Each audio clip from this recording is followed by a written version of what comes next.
Good afternoon, everyone. Thanks so much for joining us. It's really good to have you along, especially with the impending 12th of April deadline and the nice weather that we've just had and the long weekend coming up. And so today is a bit of a sandwich day. So thanks very much for coming and learning with us. For those of you who don't know me, my name is Andrew Whiteley. I'm the CXO at Airship and Toggle, and I'll be the host for this eco-theme masterclass. This is the penultimate masterclass for our Come Back Strong series. Many of you may know what Come Back Strong is all about. We've been kind of banging on about it and on all of our channels and social media for a while now, but I'll give a quick summary for those of you who don't. So from January, February time, we've been running an initiative called Come Back Strong, which is being geared towards doing everything we can in our power to help the hospitality industry emerge even stronger and better informed than when it went into the pandemic. One of the things we did across both of our platforms, actually, Airship and Toggle, was make it free of charge until June to allow people to access the power of the data in Airship and the direct revenue from Toggle while locations are either completely or partially closed. But really the focus on the Come Back Strong initiative has been about getting the conversation going about all things hospitality and actually allowing anyone to access a massive bucket of knowledge provided by our professionals. And so, from our years of being embedded in the hospitality industry, we have got to know loads of amazing people who are experts across every aspect of running a hospitality business that you could think of.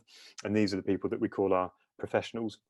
And so really Come Back Strong has just been a platform for operators that we have connections with to access their knowledge through masterclasses, blog posts, and little 10-minute fireside chats, which Will and I have actually already done one of those before this masterclass. So carrying on the theme of expertise and masterclasses, I'm pleased today to introduce Will Dennis, who is with me.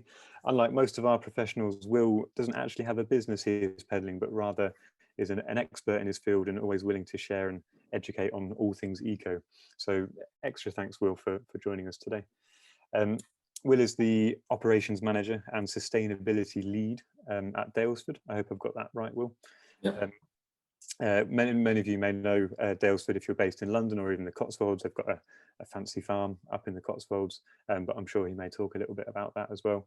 And outside of his job, he is and I'm reading this one, he is the recycling champion at Westminster City Council and volunteers at the Felix Project as well. And he's got an educational background in sustainable development, ecosystem dynamics, conservation, ecology, and geography. So, and he did not tell me to tell you all of this. I just did a little bit of digging. It's quite amazing. So we've got an expert with us.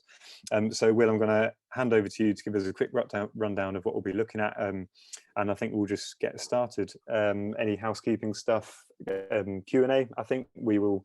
There's the Q&A open on the chat. So just pop in any questions as you go along there, and we'll probably just answer them all at the end. I think that's the best way to do it, Will, if you want to approach it like that.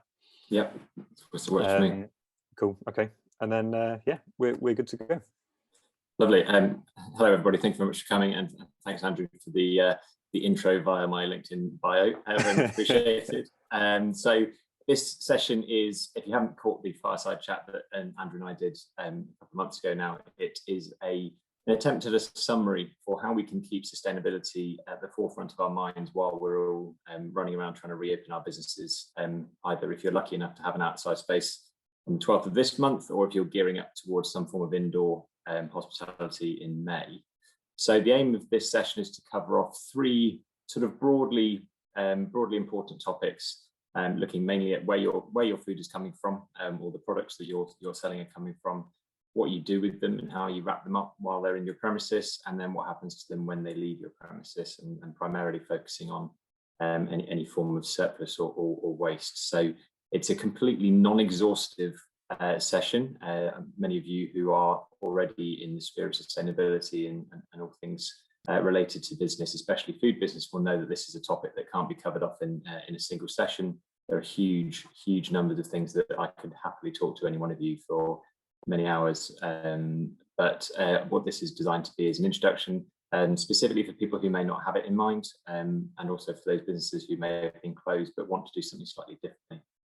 So one of the things that I said to Andrew in our fireside chat was that reopening our hospitality business now after a pandemic is actually a very good opportunity, not just to bring all your team back to work, but actually to make some changes and start to align yourselves with some of the more proactive movements like the environmental and social movements that have become more important over the last 12 months.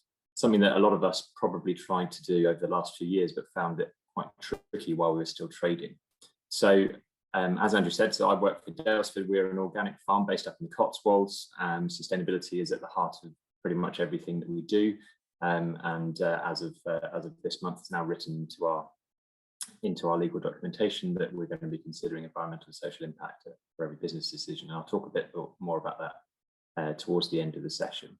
So just to provide a bit of context before I jump into some of the themes that we'll talk about today. Food systems, and I'm assuming everybody here, if you're with a hospitality business, a supplier or a manufacturer, you're part of the loose term of a food system. We collectively are responsible for 30% of all greenhouse gas emissions. 50% of all of the habitable land on the earth is used for making food. 65% of all of the biodiversity loss that's happened over the centuries has been caused by us making food.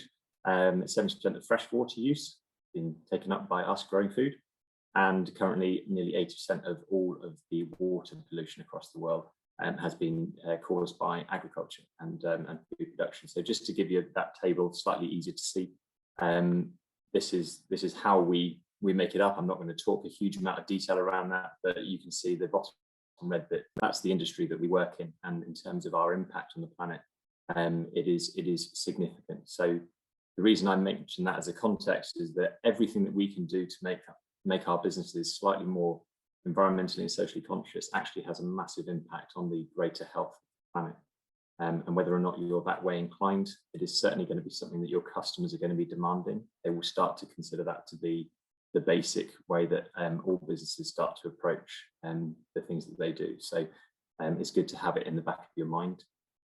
So our responsibility as a food business, and this is the Daylesford shop and cafe on Pimlico Road, where I started my career, and I'm still based. Collectively as a team, and I consider everybody who works in hospitality to be one large team, one large family, we have the power to make significant change. And this is something that will continually come up whenever businesses have these conversations. We're going to find that there is very little support coming down from on high. You can be a business who waits to be told to do the right thing, or you can be a proactive business who goes out to show that you are somebody who wants to lead the charge. And the only way that that's going to happen and at a great scale is if we network and bounce ideas off each other. So it's about collective power, not about waiting for government to lead us in the right direction.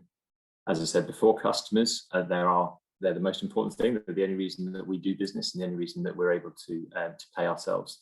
They are increasingly expecting all businesses to have environmental and social impact at the forefront of what they do. And you will find that if you're running a business that sells the same thing as someone down the road, the most likely person who's going to get the additional business, other than customers who are going in there just from a loyalty basis, new customers are going to choose the company who better aligns with their own ethics, their own moral stance, and increasingly the stats are showing that those customers are more motivated by environmental activity. And then the final thing for me, the reason that I'm doing this talk and the reason that I talk to everybody is because it is simply common sense. It is the right thing to do. If we have the ability to change the way we do business to a way that reduces our impact, both on the natural resources around us, but also on the people that are involved in those supply chains, then why on earth would we not do it? It doesn't make any sense. Gone are the days where we just need to try and make as much money as possible and not care about the impacts. Our owner, Carol, likes to say to us, we haven't borrowed the planet. We borrowed the planet from our children. It's not been given to us by our parents. So we are doing everything that we do now to make sure that our children and our children's children are able to grow up in a planet that isn't besieged by horrendous weather events and complete deprivation of resources. And the final bit on there, we're running out of time. So the main thing there, we are constantly hearing about governmental pledges to make differences to go carbon neutral by 2050. The reality is that that's going to be at least 25 maybe 20 years too late to actually make any difference to the warming that we're experiencing. So that's probably not how you wanted to start this chat, with doom and gloom, but it helps to set the scene, I think, for the reasons why now reopening a business is a fantastic opportunity for you to start making small changes that will absolutely add up to a much better approach to how we do business as an industry. So part one of this sort of 3-part whistle-stop tour on what we can do better is all about sourcing where your food comes from. Now, I'm sure that many of you have already got very good relationships with your suppliers, some which you may have had for years, but for those of you who may not have, or for those who unfortunately may have lost suppliers due to the pandemic, who may have closed down, now is a really good time to have a look at where your food is coming from.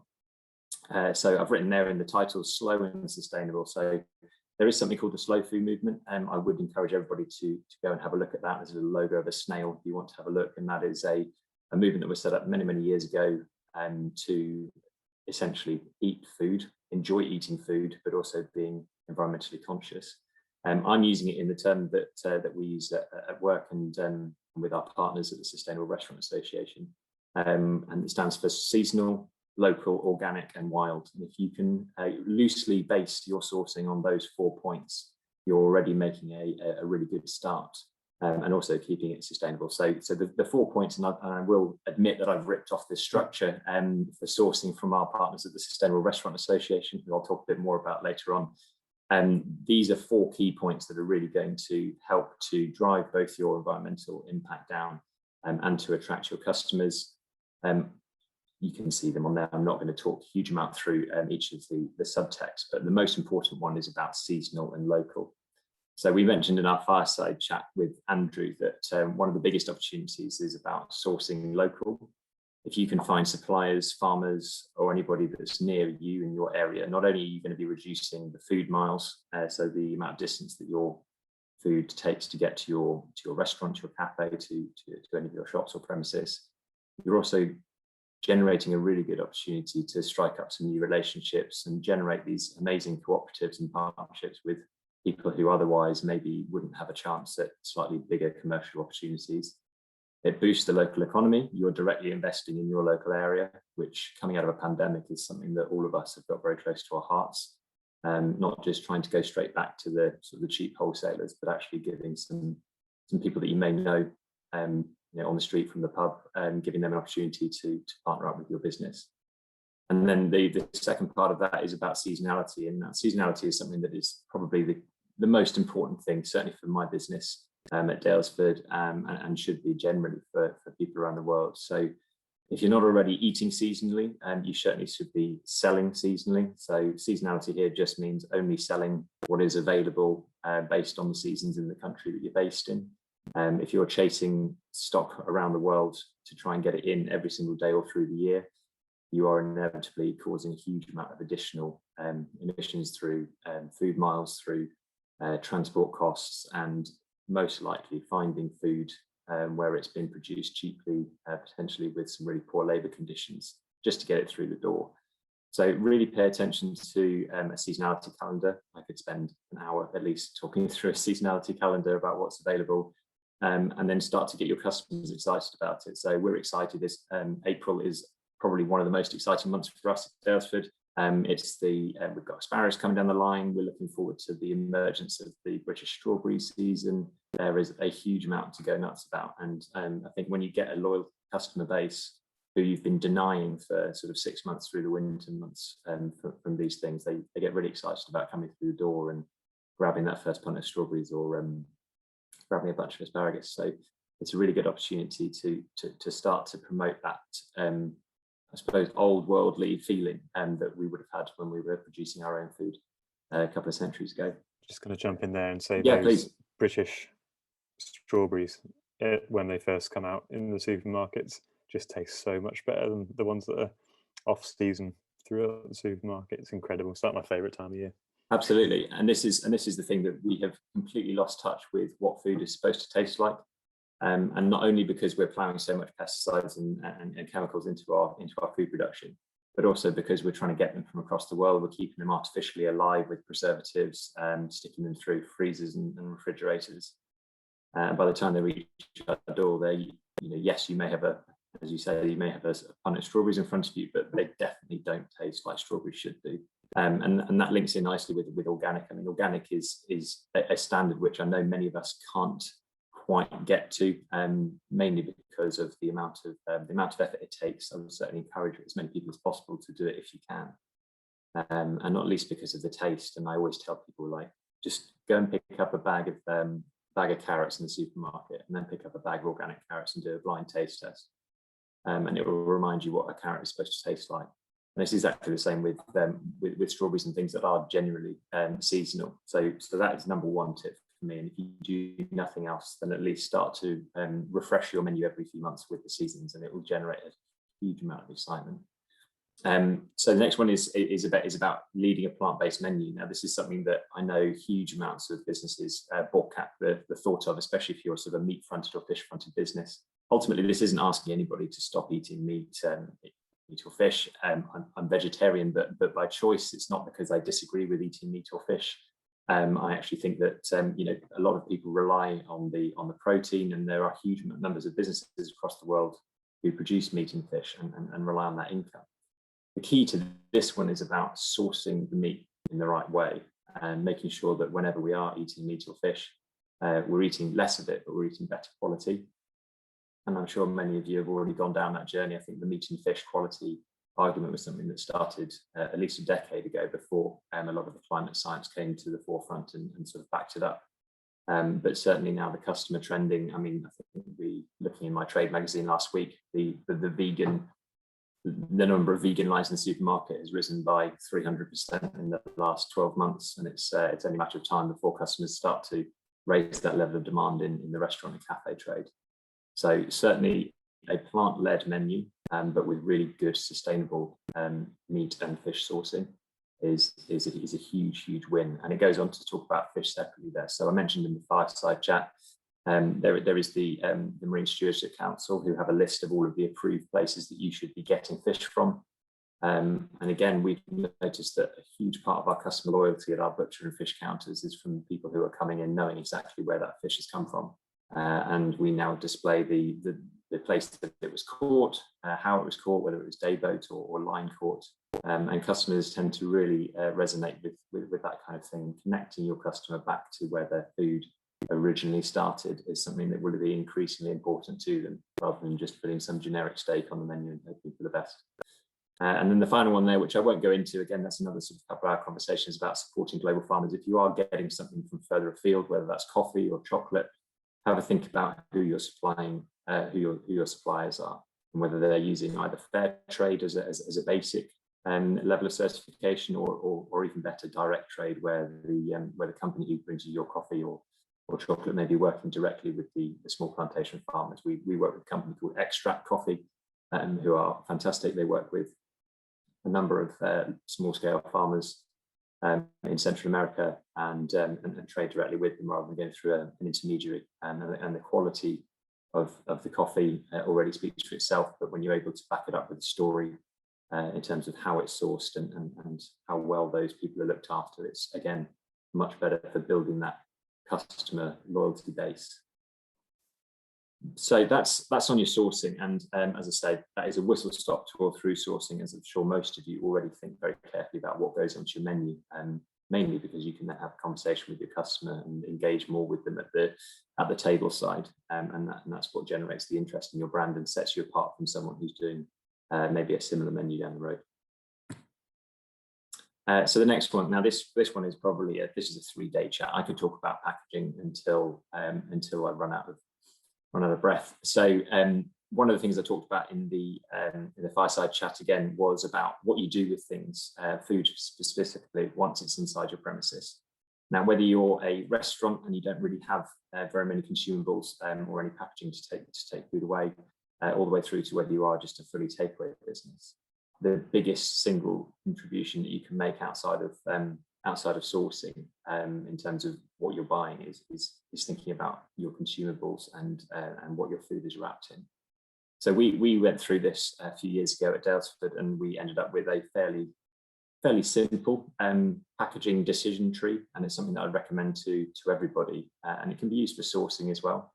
And essentially it starts with the food item that you've got on your menu, whether that, as I said, whether that's a restaurant item or it's a takeaway item. And first question is, does this product actually need any packaging? The main issue that we have when people are talking about packaging is that there can be a temptation for people to go 100 miles an hour into, right, let's go full on sustainable packaging, package everything up in a compostable box, and we've done the job and tick the box. The issue there is that if that packaging actually has a detrimental effect on the life of that food, or even the quality of that food, you're then causing a problem further on down the line where you're increasing the levels of waste, which is the next thing that we'll talk about. So that's not the right solution. So it's very, very important that you consider the full life of that product to make sure that your packaging choice is fit for purpose. So first question, as I said, does it need packaging? Second question, can the customer bring their own? So personally, I've gone up and spent a lot of time with a couple of companies when we were in our campaign against coffee cups, which may sound like a trivial example, but I'm sure that most of the people on this call are in some way related to selling coffee either at the table or as a takeaway, and coffee cups are the scourge of the earth purely because they can't be recycled unless they're sent to a specialist plant. So people like Boston Tea Party, one of my favourite coffee companies, and I don't like to name drop, took this very decision in their packaging decision tree and said, right, can the customer bring their own? Yes, they can. Okay, let's no longer offer out any single-use packaging. And decisions like that can make a huge difference, not only to your environmental impact, but also, again, to that story that you're telling your customers, because not just because it might generate some more loyalty, but because it will help to change their own behaviours. And if you can have any influence on what they then do at home or what they encourage other businesses that they use to do, then it's just a much more significant change to somebody's approach than just simply doing it because you want to look good. And then the final one in this decision tree is, as I said, about whether it's going to affect food quality or shelf life. So if you're just trying to avoid plastic films on things because you think it's not the done thing and it can't be recycled, that's a good attitude to start with. But if you can't find a replacement and you just wrap it in paper and you end up degrading it and it just gets thrown in the bin, then you're causing yourself an issue that didn't need to happen. So my main piece of advice on this is, if your current solution is better than the alternatives that you can find at the moment, then don't be forced to just throw them away and just immediately switch to sustainable. It is much better to preserve food life and reduce waste than just to go all out and switch everything through to what seems like a better option. And then a couple of bits here, because I know how confusing it is. And as I said, we've been tackling this for a few years now in the packaging department. There are a huge number of confusing and conflicting statements on packaging, and I've just put a handful of them there. I think there's at least 24 of them in reality. So the first one there is whether you go for something that's recycled compostable. And I should mention here that I'm not just talking about packaging for takeaway foods. I'm talking about things that you have in your restaurants, whether that's sachets of salt and pepper, whether that's cutlery, whether that's napkins. All of this should be something that you consider in terms of packaging consumables, because it needs to be a process that starts with you considering where it ends up. And if it's going to end up in landfill, regardless of who your waste contractor is, if this is just going in a black bin bag, then for me, it's on a black list. And you need to work backwards and say, right, how can I improve that? And the first one here, as I said, is this recyclable versus compostable debate that everybody seems to have. And the reality is that if you're doing takeaway for a customer, as most of us in the hospitality business are in terms of packaging, we're not necessarily producing food for them to take home and store for cooking later. Then again, the most important thing is, what does the customer do with that piece of packaging? Now, you can go all out and you can give them something that is compostable, but the likelihood is, and certainly in my flat here in London, we don't have food waste collections. We don't have a composting facility. So you can give me all the compostable packaging you like, and it'll still have to go into my black bin. So you've got to make that extra step of finding out what the reality is for the end use of that product. And if compostable isn't going to work feasibly in your local area, then stick to something that is very easily recyclable in the curbside collection. And that is something that is hugely important to your customer, because they could get home with some newfangled plastic that technically can be recycled if they take it to their local tip or anything like that, but no one is realistically going to do that. So make it easy for the customer. Second one, glass versus plastic. A load of people that I spoke to, especially hospitality over the last year, have been getting inventive with making their own juices. A lot of the kitchens that we work with make juices a day and things like that, just as a small example. And then have been switching gradually to plastics because they are lighter to transport. Glass is easier to recycle, plastic is lighter to transport. That is a decision that we have to make for ourselves. But again, it's based on what you can offer to your customers. Think about things like collecting packaging back, whether you can reuse that for yourselves if you've got sterilisation facilities. There's a huge number of ways you can go down it. There is no set path, but just do the right thing and make it easier for the customer. And then the final one for me is plant-based. And again, same with the compostability argument. Don't be forced to go down something that is claiming to be fancy and plant-based if the reality is that it's not going to be disposed of in a suitable way. My personal advice on all of these is that if you've got a food waste collection, we use a company who send all of our food related items to a digestion plant. Find out what you can put in there, and certain types of blue and white roll from your kitchen, your napkins, your various straws. So we've switched from plastic to paper and now to wheat straws. They can go into the food waste. See how much stuff you can get put into your composting bags, because that really is a much better solution than just trying to find things that can just be recycled or put into the bin. As I said down the bottom, the most important thing is say no to single use. If there's anything in your business that only gets used once before it goes in the bin, then do everything that you can to avoid it, especially in the kitchens. I mean, the number of kitchens we go into which are just obsessed with cling film. In this day and age, there is really no need to be going down the cling film use. There's a number of different solutions. We tend to go down the plastic gastros, so lidded gastro tubs, rather than having everything clinged. You can find plant-based cling films now as well if you want to go down that route. You've got a suitable waste contractor who can recycle that for you. But I would start at your kitchen and say, can everything in this kitchen be used more than once for food storage? And if the answer is no, then that's a really, really good place to start. Right. So I put a little graphic on the side there, which is what the customers have said. And this is in a study that was done last year, just at the onset of the pandemic back in April, May. And this mainly applies to people who are supplying food, making ready-to-eat food and packaging. But it's also very good for people in hospitality just to see the things that customers care about. And the most important thing is customers want something that is easy to recycle and easy to dispose of, because they will love to come to you for their takeaway. But ultimately, if they get to the point where they're very environmentally conscious, they're not going to want to come if they're always having to shove the packaging into the bin. Okay, and then finally is what happens to the stuff that is left over at the end of the day. I'll take a quick water pause at that point.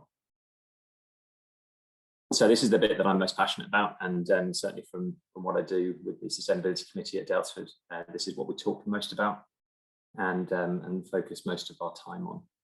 So waste versus surplus, it's always a big argument. A lot of people talk about food waste. And I've put in some stats here which are similar to what we contextualized this talk with at the beginning, which is that a third of all food produced across the world goes in the bin. It's about 1.5 billion tons worth of food. And when you consider how many people are considered to be in food poverty or malnourished, it's just an alarming, huge paradox that we're able to produce this much food, but most of it just ends up on a tip.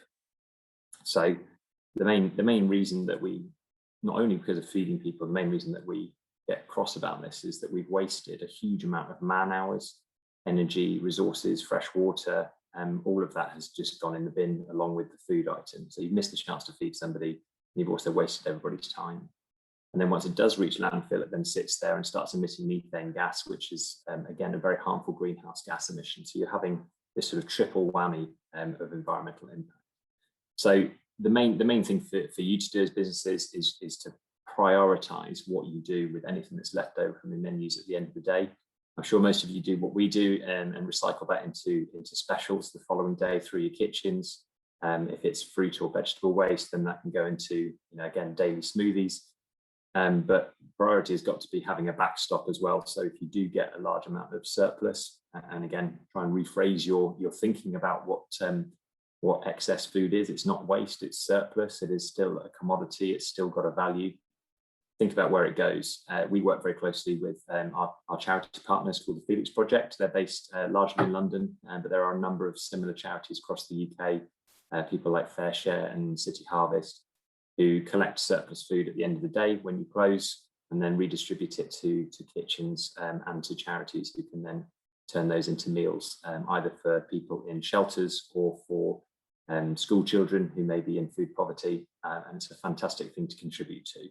And certainly if you were planning to put that in the bin anyway, then what a much better way to redistribute it to somebody who really needs it, rather than trying to find some way of getting money out of it. If you do want to go down the money line, which we do as well, you can partner up with people like Too Good To Go. There are a number of different app solutions across the UK for things like this. This is where you list your food to customers at a reduced rate. They come and collect it when you close. Again, it stops that going into the bin. And if you have got a charity partner who maybe can't collect that day for whatever reason, then that's a really good way of getting it out. And then there's also apps like Olio, who help to redistribute by, again, using a networking platform for businesses and customers to connect with each other to see what is going out of date that day, and they can come and collect that.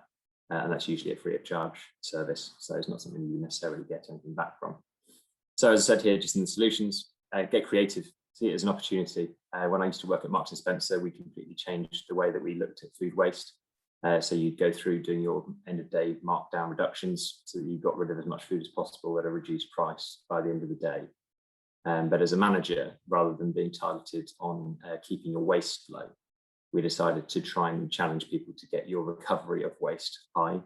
And by going to your team with that kind of approach, it's a much easier way to get even the new waiters and waitresses who might be coming out, who may not necessarily know much about the business or may not have much of a background knowledge in things like food waste. If you encourage them to put value back into everything, including waste, whether that's food or whether that's the napkin on the plate, then it's going to be a really good way of connecting with them and, again, forwarding that kind of mentality and ethos onto your customers.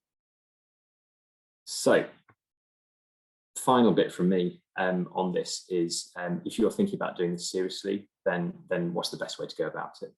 And this is quite a busy slide, admittedly, but this is something that really helped me when we were starting on some of the journeys. And rather than spending your whole life listening to people like me blabbing on a webinar or going through Google for hours trying to see where to start, there's some really good companies out there who can provide a framework, and that's usually in the form of a load of questions to challenge you and your business to see whether there's any improvements that could be made.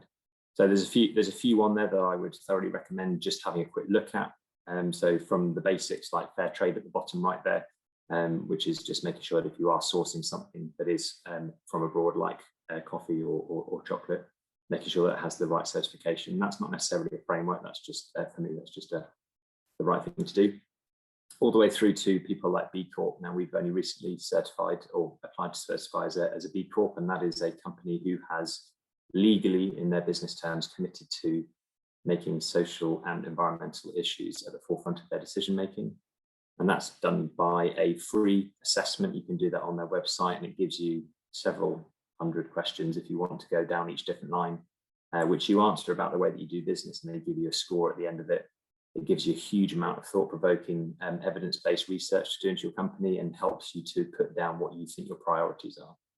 Similar with Food Made Good, which is run by the Sustainable Restaurant Association. If you are a restaurant and you're listening to this, then and you're not part of the SRA, I'd really recommend it. It's a fantastic network of businesses. There is an awards ceremony every year which recognises people who are doing pioneering things in each different part of their framework. So whether that's the people who are prioritising sourcing, the people who are developing the most innovative plant-led menus, all the way through to the people who are looking after their staff and community the best. Really worthwhile going to check them out. And again, they give you a really good framework for how to sort of streamline what you're doing in your business. And then at the bottom, there's a couple of other ones which are just for interests. But certainly if you don't know about the UN Sustainable Development Goals, the SDGs, they are a internationally recognized framework of things that everybody, every single business should be thinking about in terms of how to ensure a sustainable future for our planet. And it's a really good background and something that your customers will start to recognize more and more. And then finally, for the chefs out there who might have dialed in, at the top right is the new Michelin Green Star, and that's awarded to chefs and to businesses who are going above and beyond in making their offer environmentally sustainable. And we were very lucky to be awarded one of the first batch this year for Daylesford's kitchens up at the farm. So definitely something to strive towards if it's something that you're interested in. And that's it. That's my details. I love to talk to people about this, and whether you are a tiny cafe just starting out, whether you're an existing restaurant just with a few issues that don't seem to go away, or any questions that just need answering, then feel free to get in touch with me anytime. I've got my email address and my LinkedIn tab there, and if there's any questions, Andrew, fire away. Lovely. Okay, thanks, Will. I had no idea about the green Michelin. Is it called a Michelin star? Michelin clover? Michelin? I don't remember what it's actually. I think it's called the Green Award, but I think it was called, it's referred to as a Green Star. But they launched, it was either 21 or 20, but we got the award, I think, the start of this year. So whether that was for 2020 or 2021, I don't know. And how many restaurants got that award? Do you know? I think it was, in my head, it was 23, but I am definitely not prepared for that question, so that might be completely wrong. Okay. Okay, good. So we have 5 questions. And how we doing for time? Yep. Brilliant. Okay, I think that would be nice. Okay, nice. Okay. Question number 1. How do you vet eco suppliers, and are there, like now I think the crux of the question is that now there's so much money in it, and as you said, it can be marketed so well to the end consumer. Are there any like buzzwords to look out for that actually don't really mean that much? Are there any kind of rogue suppliers? Is there a kind of a fake, or not strictly fake, but things that just aren't that good? So what's the process that you vet your suppliers by? Yeah, it's a brilliant question, and if you're dealing with people from far away and abroad, as we do with some of our dry store and some of our home products that we may have, it can be a bit of a minefield.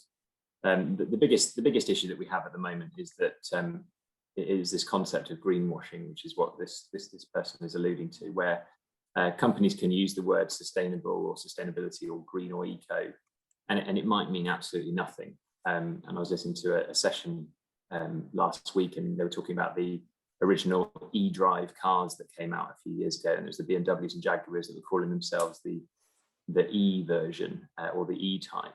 And at that time, this was a decade ago, they weren't even referring to electric cars. They were just they were just referring to eco, and that was just because they had a slightly reduced emissions and more miles to the gallon. It meant nothing else. So you could still go out, fill an engine with diesel, and drive the length of the country, but think that you were doing the right thing. So back to the question: how do you weasel them out, the good ones from the bad ones, and what are you looking for? Ultimately, it is about making a relationship. So this isn't something that you should be doing online or over the phone. And I know obviously current conditions don't make it very easy. But it goes back to my point about trying to establish as many local relationships as you can, because if you can physically go down there and see the farmer who's making the veg that comes into your restaurant, then it is not just peace of mind, but it's also, as I said, it's building up something that is a lot stronger than any kind of contract that could be drawn up. There are a number of buzzwords that you should just not necessarily red flag, but just sort of query. And it's people who are trying to get the funding, as you say. So we will always talk about making sure we're working with local or with artisan or with family businesses. I think anybody that's just leaning heavily on the sustainable word, generally for me, is a bit of a not really sure what that means anymore, because it's a word that we try and avoid using because it doesn't really mean anything. Sustainable should mean, in a sort of a dictionary definition, that something can just keep going on and on and on without any detrimental effect. But I think a lot of companies now are just using it because they may have in their office switched to recycled paper rather than actually doing anything meaningful. So the answer is there is no real solution other than getting down there if you can, establishing a very solid personal relationship, and then investigating the claims that you've got. And the biggest thing that you can do is network with other people in your industry and find out who's supplying them. and that's no bad thing to do. Okay, sounds like a very measured, sensible response.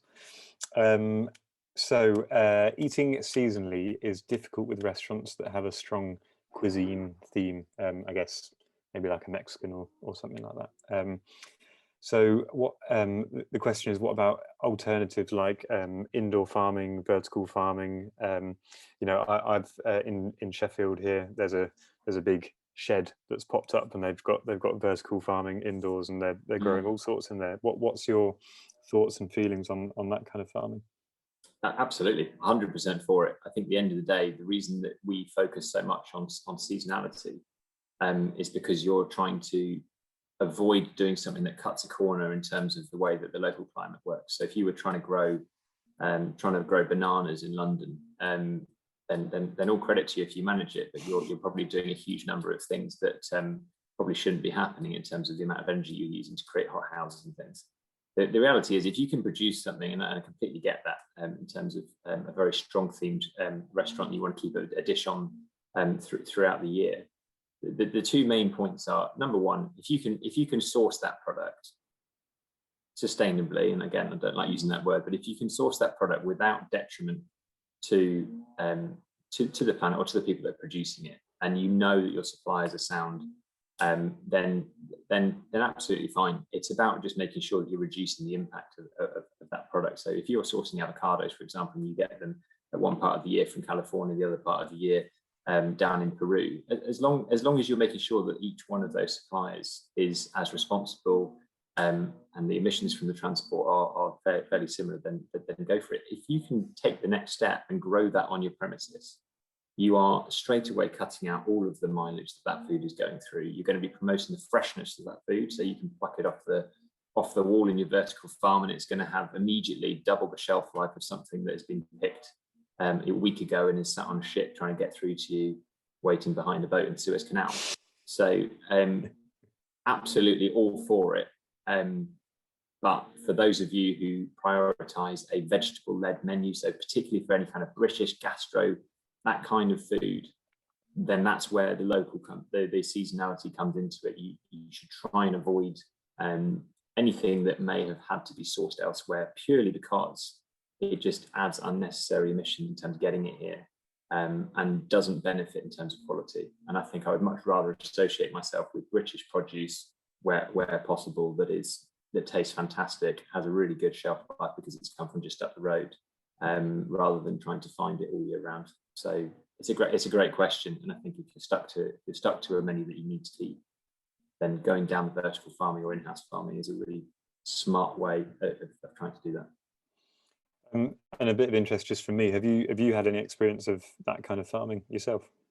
No, not myself. I mean, I've been to 2 vertical farms, and I've been to the greenhouses in the Netherlands. Some really, really clever greenhouses over there, and they produce something ridiculous like 70% of the world's cabbages and lettuces over in the Netherlands, just through the way that they've done, I read that, yeah. Stacked farming.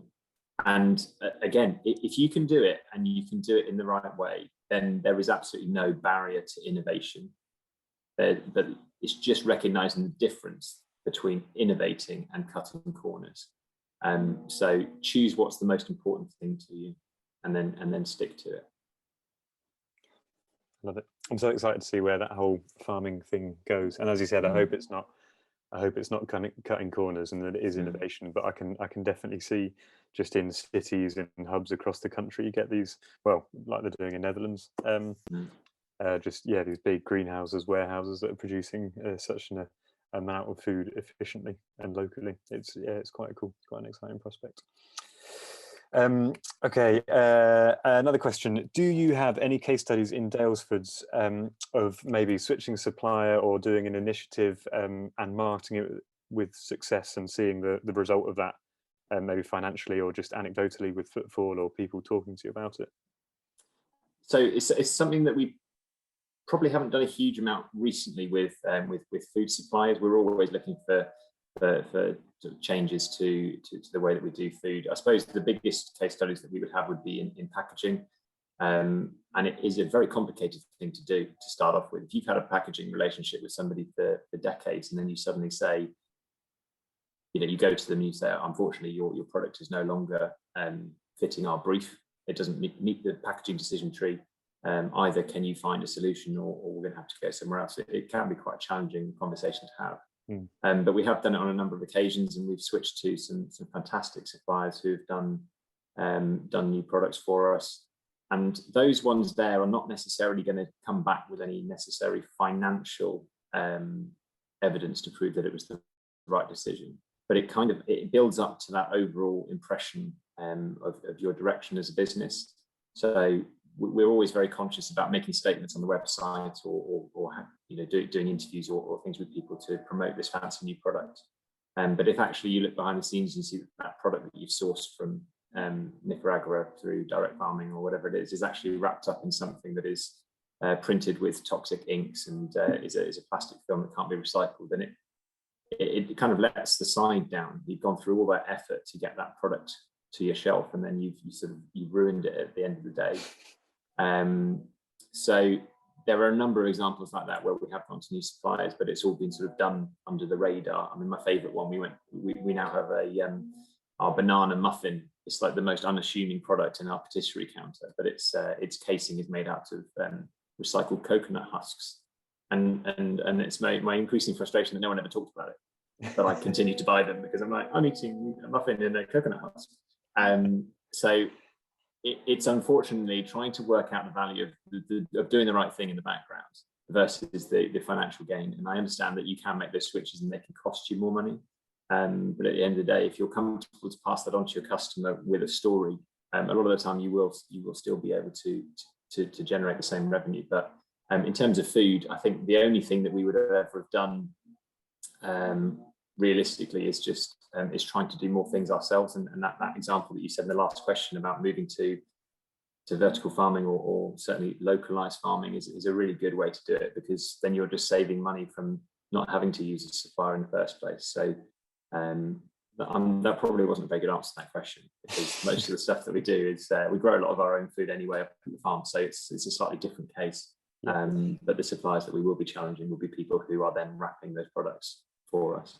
Yeah, and I know that from all the Daylesford stuff, Daylesford with an S, without an S, Singular. Daylesford. I always say Daylesford. With all the Daylesford stuff I have seen, it's very clear that that's just what the company is. Your company is kind of built on that whole ethos. So yeah, I can see how there's not the specific case studies that we switched this and it's now this, but actually the entire company is built on it. So it'll be interesting to there must be case studies from other companies where they've maybe more in large chains where they've made this one switch and shouted about it, and it'd be interesting to see if there's any market shift in customer behavior. That's good. And also another one that just pops into my head just from me, you've also banned coffee cups, I assume, by what you were saying. This was originally the plan, but actually it hasn't yet come to fruition yet, and I think the pandemic's had a lot to do with that, as a number of you I'm sure have done as well. It is something that is still my dream to get through, and again, it's more about education than anything else with these things, because trying to get a customer base who are used to it and spent a long time talking to Boston Tea Party about this. It's a transition, and again, sometimes it comes down to choosing what's most important to you. At the moment, for Daylesford, and not necessarily for me, is just the sourcing of the coffee, not necessarily what it goes out in. For me, it's then educating customers what they can do with their coffee cup. And we actually did a long trial with Veolia before the pandemic on picking up those coffee cups and then sending them off for recycling. Not yet gone out to ban them, but I'm hoping that might be coming up soon if I can get my way. Okay. I'm sure you will. Okay, so two more quicker questions. Do you think the importance of sustainability shifts across demographics? Absolutely. Yeah, definitely agree with that one. Let me just stop sharing my screen so I can see. Yes, no, absolutely. And I think this is something where we as businesses have a responsibility to make it more accessible. It certainly sits with our suppliers, mainly to make it more affordable. But for us, it's about building it into the way that we do business. Increasingly, what I try and encourage people to do is to build the moves to more sustainable alternatives into their operations rather than thinking about it from a financial exercise. Long-term view is, regardless of whether you are passionate about it and whether you think it matters, hopefully the legislation will catch up where you will have to do it at some stage and you'll be penalised for not doing it. That's kind of the end point of the argument.